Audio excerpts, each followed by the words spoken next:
माँ, दरअसल बात ऐसी है कि परसों तमन्ना का सिविल सर्विस का फाइनल इंटरव्यू है, तो मैं तो ये सोच रहा था कि क्या हुआ रितेश बेटा, जरा साफ साफ बोल।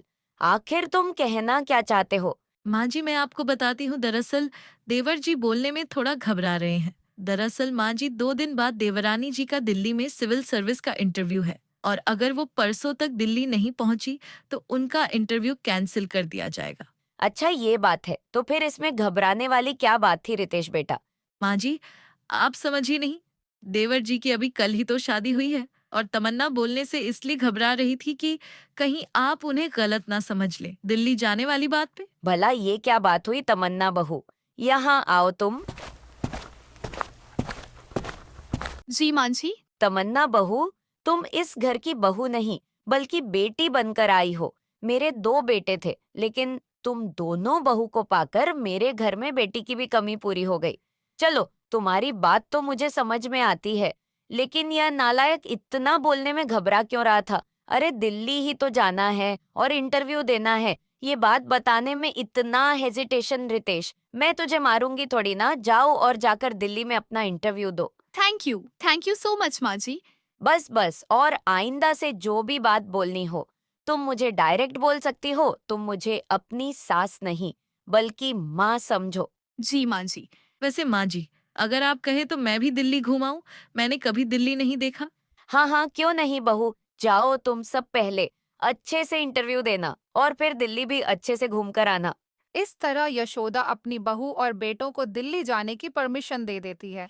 अगली सुबह दोनों देवरानी जेठानी और रितेश रेलवे स्टेशन पर पहुंच जाते हैं और ट्रेन के आने का इंतजार करते हैं।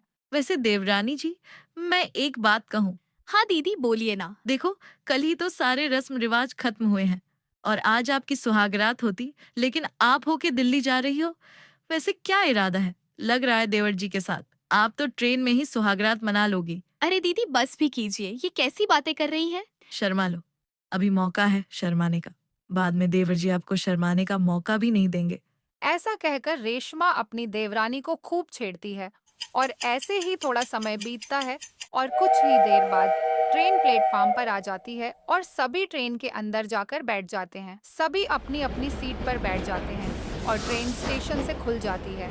और जिसके कुछ देर बाद रेशमा रितेश से पूछती है, वैसे देवर जी, यहाँ से दिल्ली जाने में कितना टाइम लग जाएगा?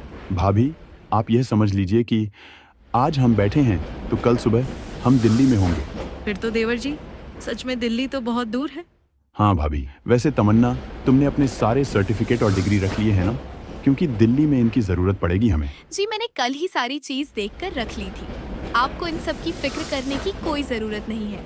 आप बस इस सफर को एंजॉय कीजिए। क्यों, सही कहा ना दीदी? हाँ हाँ, बिल्कुल।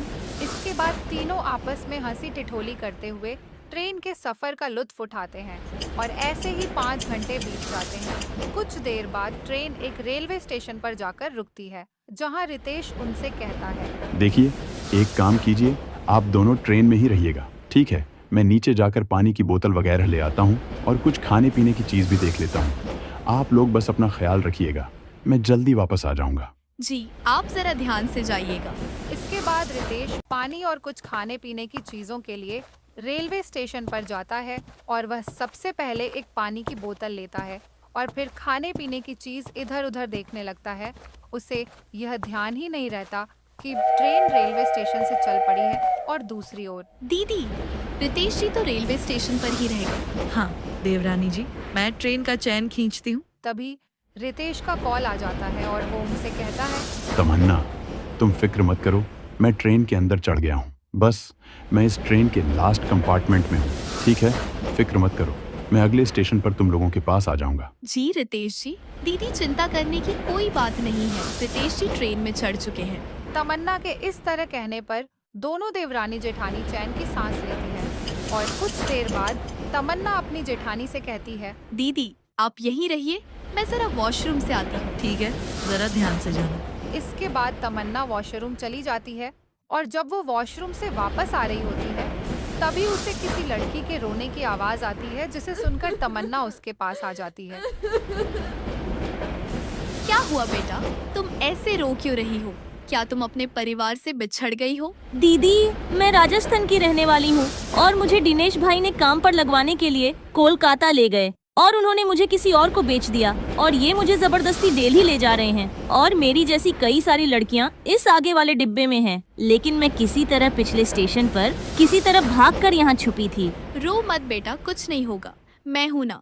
तमन्ना इस तरह से उस लड़की को पहले तो अपने पास बैठाती है और फिर उससे पूछती है। ये तो सच में तमन्ना बहुत ही गंभीर मामला है। मुझे जल्द ही देवर जी को इस बात की खबर कर देनी चाहिए। रेशमा अपने देवर को सारी बातें कॉल पर बता देती है और पुलिस को लाने के लिए कह देती है। वहीं दूसरी ओर प्रियंका को ढूंढते हुए कुछ गुंडे उसी कैबिन में चढ़ जाते हैं। यह देखकर तमन्ना और रेशमा प्रियंका को छुपा लेती है। सुनिए, आपने किसी छोटी सी बच्ची को देखा है क्या? दरअसल वो इसी ट्रेन में हमसे कहीं बिछड़ गई है। जी, हमने तो इस लड़की को कहीं नहीं देखा। इस ट्रेन में शायद वो किसी और कंपार्टमेंट में होगी। ठीक है, आपको दिखे तो हमें सूचित कीजिएगा। ऐसा कहकर वो गुंडे वहाँ से चले जाते हैं। रुको, शायद हम कुछ भूल रहे हैं कि वो लड़की जो हमसे बात कर रही थी उसने बहुत ही हिम्मत दिखाई, जैसे वो सब कुछ पहले से ही जानती हो। लेकिन जो उसके बगल में एक औरत थी, उसके क्यों पसीने छूट रहे थे? जरूर लड़की वहीं पर है। वो दोबारा से तमन्ना और रेशमा के पास जाने लगते हैं और उन तीनों को अपनी ओर आता हुआ देखकर वो घबरा जाते हैं। इस बीच प्रियंका भी उनके साथ ही बैठी थी। उन्हें लगा था कि शायद वह तीनों वहां से चले गए हैं, लेकिन ऐसा नहीं होता है। वो तीनों ही प्रियंका को अपने साथ ले जाने के लिए उनसे लड़ाई करने लगते हैं। उनके बीच बहुत हाथापाई होती है, जहां किसी तरह से तमन्ना प्रियंका का हाथ पकड़ के वहां से भागने लगती है। तभी उन गुंडों में से उनका एक साथी तमन्ना को मारने के लिए उसकी ओर बढ़ रहा होता है। कोई हमारी मदद कीजिए, somebody please help me। तमन्ना की आवाज इस ट्रेन में सफर कर रहे कुछ इंडियन आर्मी के कानों तक पहुंच जाती है, जहां उनमें से एक आर्मी ऑफिसर कहता है, लगता है कि यहाँ पे कोई मुसीबत में है, चलो चलकर देखते हैं। तमन्ना की आवाज सुनकर वो तीनों आर्मी ऑफिसर उनकी ओर आने लगते हैं। वहीं तमन्ना भी उन आर्मी ऑफिसर को देखकर उनके पास जाती है और उन्हें सारी बातें बताती है। वो बहन, तुम टेंशन मत लो, अब हम देख लेंगे। चलो ऑफिसर्स, उन्हें हम बताते हैं कि ऐसा काम करने वालों की क्या सजा होती है। वो इंडियन आर्मी उन गुंडों को बहुत मारते हैं और उन्हें अपना बंदी बना लेते हैं।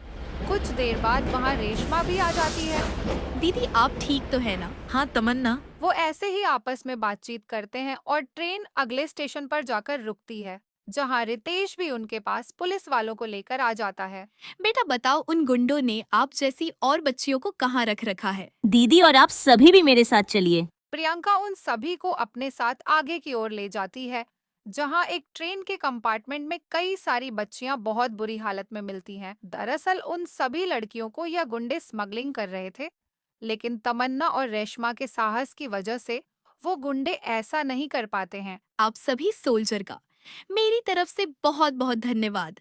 अगर आज आप लोग ना होते तो शायद प्रियंका और मैं और मेरी जेठानी आज जिंदा ना होती। नहीं नहीं तमन्ना जी, ऐसी कोई बात नहीं है। दरअसल बधाई तो हमें आपको देनी चाहिए, क्योंकि आज आपकी साहस की वजह से हम इन गुंडों को पकड़ पाए हैं। हम तो देश के बॉर्डर पर रक्षा करने के लिए हैं, लेकिन इन जैसे लोगों से तो आप जैसी बहादुर औरत ही लड़ सकती हैं। बिल्कुल सही कहा आपने फौजी साहब। और चलो तुम मेरे साथ, मैं तुम्हें बताता हूँ कि लड़कियों की तस्करी करने का अंजाम क्या होता है, और बाकी मैं उन बच्चियों को भी उनके घर सही सलामत पहुंचा दूंगा। ऐसा कहने के बाद वह पुलिस वाला वहां से गुंडों और लड़कियों को अपने साथ लेकर चला जाता है। वहीं अब सभी अपने अपने सीट पर जाकर बैठ जाते हैं। तमन्ना, मुझे पता है कि तुम बहुत ही साहसी और बहादुर लड़की हो। मुझे इसी बात से तुमसे प्यार हो गया था जब एक दिन उस बूढ़े आदमी को सताया जा रहा था और तुमने उन बदमाशों को खूब मजा चखाया था, याद है तुम्हें? अच्छा जी, वैसे मेरी इस बहादुरी का श्रेय रेशमा दीदी को भी जाता है। उन्होंने भी खूब डटकर सामना किया। अच्छा जी, ठीक है, फिर थैंक यू। इसके बाद वो सभी हंसी खुशी ट्रेन का सफर करते हैं और दिल्ली उतरते ही तमन्ना सबसे पहले अपना इंटरव्यू देती है और उसके बाद वह अपने पति और जेठानी के साथ पूरा दिल्ली घूमती है। वहीं तमन्ना और रेशमा ने जो बहादुरी दिखाई थी, उसका किस्सा अखबारों में भी छप जाता है।